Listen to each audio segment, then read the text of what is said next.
सीधा मुद्दे की बात करते हैं। 2024 के अंदर दुबई में इंडियंस ने 30 बिलियन धर्म से भी ज्यादा का इन्वेस्टमेंट किया है, जो कि इंडियन करेंसी के हिसाब से 687 करोड़ रुपए होता है। और अगर 2025 की बात करूं तो जब तक ये वीडियो बन रहा है ऑलरेडी 38 बिलियन धर्म का जो है इन्वेस्टमेंट इंडियंस का हो चुका है दुबई के अंदर। India has turned investors towards international property markets, with Dubai being the top favorite. There are a lot of these billionaires, many of these superstars from Bollywood as well, who live in Mumbai but want to invest in Dubai. What is the reason behind that? Indian investors have always played a pivotal role in the Dubai real estate market. अब ये कोई तीर या तुक्का नहीं है, Indians जो है वो नंबर 1 है फॉरेन इन्वेस्टमेंट में। 28% से भी ज्यादा फॉरेन प्रॉपर्टी ट्रांजैक्शंस जो है वो इंडियंस ही कर रहे हैं। और यहीं पर ये सवाल निकल के आता है कि 29,000 से भी ज्यादा इंडियंस ने 35,000 से भी ज्यादा प्रॉपर्टीज दुबई के अंदर क्यों ली है। और ये सिर्फ दिल्ली, मुंबई, कोलकाता, मद्रास की बात नहीं कर रहा हूँ। टियर 2 सिटीज जैसे इंदौर या जयपुर के लोग भी दुबई में प्रॉपर्टी खरीदना पसंद कर रहे हैं इंडिया के मुकाबले। तो आज मैं आपके साथ शेयर करने वाला हूं वो सारे नंबर्स विद कैलकुलेशन, और जितनी भी बातें मैं आपके साथ शेयर कर रहा हूं उनमें से कुछ भी मैंने अपने तरफ से बना के नहीं बोली है। उससे रिलेटेड जितने भी डॉक्यूमेंट्स है मैं उनके डिस्क्रिप्शन में आपको लिंक दे दूंगा, तो आप भी जाकर जरूर चेक कीजिएगा। And I am pretty sure कि इस वीडियो के एंड तक आप भी इस बात को समझ पाएंगे कि दुबई में इन्वेस्टमेंट आपके लिए सेंस बनाता है या नहीं।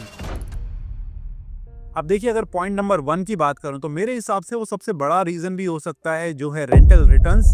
और यहाँ पर मैं कोई मार्जिनल डिफरेंस की बात नहीं कर रहा हूँ, ये 3 गुना 4 गुना या उससे भी कहीं ज्यादा हो सकता है। और जब मेरी टीम ने मल्टीपल इंडस्ट्री रिपोर्ट्स को देखा तो ये कंपैरिजन चार्ट हमारे सामने निकल के आता है, जिसमें एक एवरेज अपार्टमेंट दुबई के अंदर 7 से 11% तक का रेंटल निकालता है। और यहाँ पर एक पॉइंट आप अपने दिमाग में जरूर रखिएगा कि मैं एवरेज रेंटल रिटर्न्स की बात कर रहा हूँ। बात करो अगर मरीना जैसे एरिया की तो वहाँ पे 15 से 16% तक रेंटल रिटर्न मिलता है। और अगर मैं इमर्जिंग एरियाज की बात करूँ लाइक दुबई स्पोर्ट सिटी, तो वहाँ पर 10% के आसपास का रेंटल निकल के आता है।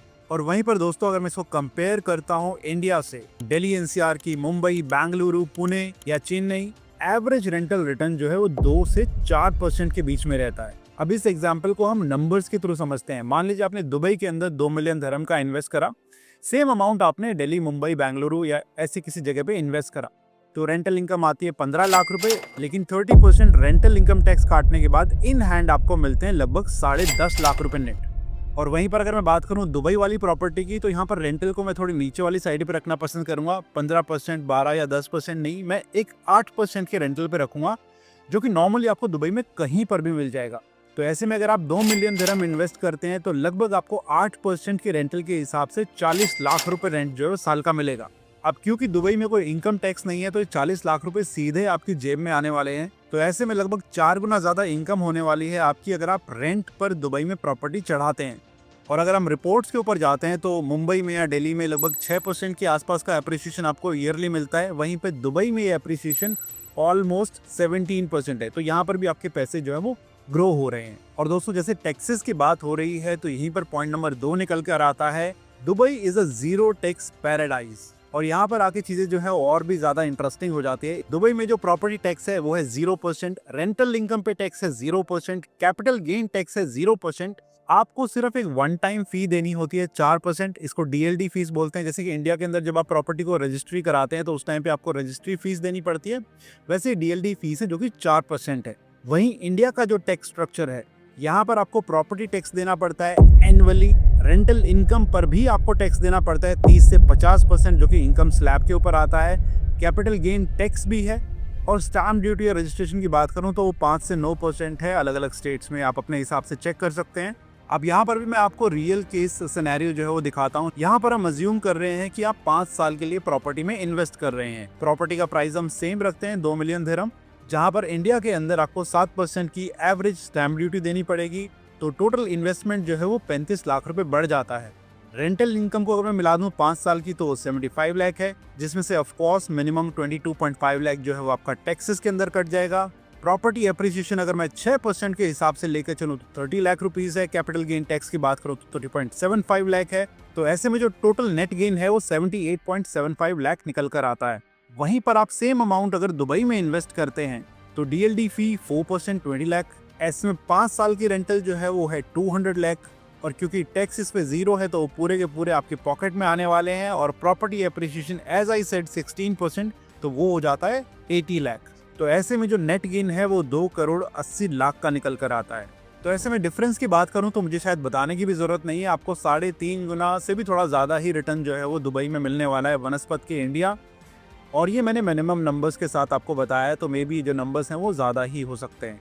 और दोस्तों अगर पॉइंट नंबर 3 की बात करूं तो ये गेम चेंजिंग हो सकता है इंडियन फैमिलीज़ के लिए। जी हाँ, मैं बात कर रहा हूँ गोल्डन वीज़ा एडवांटेज की। अगर आप 2 मिलियन दिरहम जो है वो दुबई में इन्वेस्ट करते हैं, और यहाँ पर ध्यान देने वाली बात यह है कि आपको 2 मिलियन पूरे इन्वेस्ट नहीं करने, 20% आपको डाउन पेमेंट देना है और आप गोल्डन वीज़ा के लिए एलिजिबल हो जाते हैं।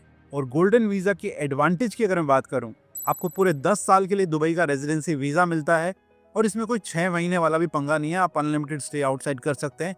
100% ऑनरशिप मिलती है आपके अपार्टमेंट की, और आप यहाँ पर अपना 100% ऑनरशिप के साथ बिजनेस भी खोल सकते हैं। और क्योंकि आपके पास गोल्डन वीज़ा है, आप अपनी फैमिली को भी स्पॉन्सर कर सकते हैं, आपको किसी भी स्पॉन्सर की रिक्वायरमेंट नहीं रहेगी। और यूएई की बैंकिंग, एजुकेशन और हेल्थ केयर का एक्सेस भी आपको मिलेगा। और अगर आपके पास इतना पैसा नहीं है तो 7.5 लाख AED की इन्वेस्टमेंट करके उसका भी 20% ही आपको करना है। ये सारे बेनिफिट्स आपको मिल सकते हैं, लेकिन जो वैलिडिटी है वो वीज़ा की 5 साल रहेगी। प्रॉपर्टी की प्राइसिंग की बात करूं तो मुंबई या साउथ मुंबई जैसी जगह पर भी आज की तारीख में 40,000 से 70,000 रुपये पर स्क्वायर फीट प्राइस चल रहा है। और सेम क्वालिटी का रेजिडेंस जो है आपको डाउनटाउन बुर्ज खलीफा के आसपास 25 से 35,000 रुपये पर स्क्वायर फीट में मिल जाएगा। तो अगर आप इंडिया में बिजनेस करते हैं या प्रोफेशनल्स हैं तो आप बहुत इजीली यहाँ का रेजिडेंस वीज़ा ले सकते हैं, टैक्स फ्री इनकम को एंजॉय कर सकते हैं और डेफिनेटली एक वर्ल्ड क्लास इंफ्रास्ट्रक्चर का एक्सपीरियंस कर सकते हैं। और अगर आपने अभी तक अपना मन बना लिया है तो चौथा पॉइंट जो बहुत ही इंपॉर्टेंट है, लीगल फ्रेमवर्क, जहां पर आपको पता होना चाहिए कि इंडिया से किस तरीके से पैसे यूएई में इन्वेस्ट करने हैं। तो यहाँ पर आपको LRS स्कीम के बारे में पता होना चाहिए जो अंडर फेमा आती है। यहाँ पर मैं आपको क्लियर कर दूं कि कोई भी इंडियन एक फाइनेंशियल ईयर में $2.5 लाख, जो कि आज की तारीख में लगभग 2 करोड़ 22 लाख रुपए के आसपास होते हैं, इन्वेस्ट कर सकता है यूएई के अंदर। कोई खास डॉक्यूमेंट्स की जरूरत उसके अंदर नहीं है। और यहाँ पर फाइनेंशियल ईयर की अगर मैं बात करूँ तो मान लीजिए आप दिसंबर के महीने में इन्वेस्ट कर रहे हैं यूएई के अंदर, तो आप अप्रैल के महीने में दोबारा से इन्वेस्ट कर सकते हैं, मतलब 4 महीने बाद आप दोबारा से $2.5 लाख के आसपास जो है वो इन्वेस्ट कर सकते हैं। यहाँ पर मैं आपको एक छोटी सी टिप दे देता हूँ, अगर आपकी इन्वेस्टमेंट $2.5 लाख से ज़्यादा है तो आप $2.5 लाख अपने नाम पे कर सकते हैं, $2.5 लाख अपने वाइफ के नाम पे कर सकते हैं, $2.5 लाख अपने पिताजी, मम्मी, बेटा, तो देयर इज नो लिमिट। आप फैमिली के अंदर जितने भी मेंबर्स हैं आप उनके हिसाब से पर पर्सन $2.5 लाख जो है वो इन्वेस्ट कर सकते हैं। तो इस तरीके से आप अपने अमाउंट को जो है वो बढ़ा सकते हैं। बहुत सारे हस्बैंड वाइफ है जो कंबाइन करके यहाँ पर एक बड़ी प्रॉपर्टी जो है वो लेते हैं, क्योंकि को ओनरशिप जो है वो यहाँ पर परमिटेड है। बाकी इस बारे में अगर आपका कोई भी सवाल हो तो आप नीचे कमेंट कर सकते हैं। और एक सवाल जो लगभग सभी के मन में रहता है कि व्हाट अबाउट फ्यूचर में क्या होने वाला है, तो यहीं पर निकल के आता है पॉइंट नंबर 5 जो है capital appreciation and market growth. अब देखो, किसी भी चीज का फोरकास्ट देखने का एक पैटर्न होता है। यहाँ पर हम पहले पुरानी परफॉर्मेंस देखते हैं, उसके हिसाब से एवरेज बनाते बनाते हम एक फोरकास्ट बनाते हैं कि फ्यूचर में क्या होने वाला है। तो यहाँ पर अगर मैं दुबई की मार्केट परफॉर्मेंस की बात करूँ 2024 में, तो टोटल ट्रांजेक्शन जो है वो 411 बिलियन की हुई, जो कि 37% इंक्रीज था 2023 के मुकाबले। एंड एज आई सेड कि ये ऑलरेडी 2025 के अंदर, मैं अभी नवंबर में हूँ, ये क्रॉस कर चुका है। और प्रॉपर्टी एप्रिसिएशन जो है वो 16.9% के हिसाब से हो रही है ईयर ऑन ईयर। एरिया के हिसाब से बात करूं तो Downtown, Dubai Marina, Palm Jumeirah, Business Bay, Dubai South, यहाँ पर इंडियंस ने काफी इन्वेस्ट करा है। लेकिन अगर फ्यूचर की बात करूं तो बहुत सारे ऐसे लोकेशन जो है वो दुबई में आ रहे हैं जो कि फ्यूचर के हिसाब से डेफिनेटली वहाँ पर बहुत ग्रोथ होने वाली है। उसके बारे में भी अगर आपको कोई जानकारी चाहिए तो आप मुझे मैसेज कर सकते हैं। लेकिन एक बात ने मुझे हैरान जरूर किया है। पहले मैं सोच रहा था कि सिर्फ बहुत पैसे वाले लोग ही जो है दुबई में इन्वेस्ट कर रहे हैं, लेकिन जब मैंने डेटा को देखा तो यहाँ I found something very fascinating. 50% जो इन्वेस्टमेंट है वो आज की तारीख में टायर 2 एंड टायर 3 सिटीज से आ रही है, जो कि इंदौर, जयपुर, कोयम्बटूर, नागपुर जैसी जगह है। एंड एवरेज परचेज वैल्यू जो है उनकी 4 मिलियन दिरहम निकल के आ रही है। एज ग्रुप की बात करूं तो 35 to 55 ईयर्स के बीच के लोग सबसे ज्यादा प्रॉपर्टी दुबई में खरीद रहे हैं। और 22% के आसपास जो इंडियन HNIs है वो इंटरनेशनल प्रॉपर्टी परचेज पे ज्यादा इंटरेस्ट रख रहे हैं। अब देखिए, मार्केट के हिसाब से तो इसके बहुत सारे रीजंस हो सकते हैं। लाइक ऑलरेडी दिल्ली, मुंबई जैसे मेट्रो के अंदर प्राइस जो है वो स्काई हाई हो चुके हैं। दुबई के अंदर आपको ग्लोबल बिजनेस अपॉर्चुनिटीज देखने को मिल रही है। लाइफस्टाइल और एजुकेशन की बात करूं तो वो टॉप नॉच आपको दुबई में देखने को मिलती है। One of the most safe and secure place इसको बोला जाता है और सिर्फ 3 घंटे की दूरी पे है ये मुंबई और दिल्ली जैसे मेट्रो सिटीज से। करेंसी स्टेबिलिटी की बात करूं तो यूएई का धर्म जो है वो यूएस डॉलर के हिसाब से चलता है, आपको पता ही होगा। लेकिन फिर भी अगर आपका कोई सवाल है तो you can DM me, I will be more than happy to answer all the DMs of this video. मेरा नाम है संदीप और मिलता हूं मैं आपसे बहुत जल्दी नेक्स्ट वीडियो के अंदर।